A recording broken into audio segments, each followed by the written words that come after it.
റമളാൻ 3-ന് 23 വയസ്സുള്ള പൊന്നുമോൾ ഫാത്തിമ റളിയല്ലാഹു അൻഹ വഫാത്തായി.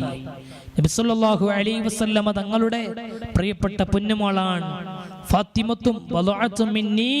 നബി സല്ലല്ലാഹു അലൈഹി വസല്ലം തങ്ങൾ പറഞ്ഞിട്ടുണ്ട്. ഫാത്തിമ ബീവിക്ക് വിവാഹം ചെയ്തു കൊടുത്തത് അലി റളിയല്ലാഹു അൻഹുവിനെയാണ്. നിങ്ങൾക്കറിയാം, ഞാൻ നീട്ടിപ്പരുത്തി പറയുന്നില്ല. അലി റളിയല്ലാഹു അൻഹു വിവാഹം ചെയ്യുമ്പോൾ നബി തങ്ങൾ ചോദിച്ച് 400 മഹർ നിങ്ങൾക്ക് പകരമായിട്ട് അലി റളിയല്ലാഹു അൻഹു വിവാഹം ചെയ്തിട്ട്. അപ്പോൾ ഫാത്തിമ റളിയല്ലാഹു അൻഹ പറഞ്ഞേ, എനിക്ക് പൈസ വേണ്ട, എനിക്ക് പൊന്ന് വേണ്ട, എനിക്ക് അലി റളിയല്ലാഹു അൻഹു മതി, എനിക്ക് അതിൽ തൃപ്തിയില്ല. അങ്ങനെ അലി റളിയല്ലാഹു അൻഹു വിവാഹം ചെയ്തു. നബി തങ്ങൾ വഫാത്താകാൻ അടുത്ത സമയമായി. ഫാത്തിമ റളിയല്ലാഹു അൻഹ പൊട്ടിക്കരയാണ് വഫാത്തെടുത്തപ്പോ. അപ്പൊ നബി തങ്ങൾ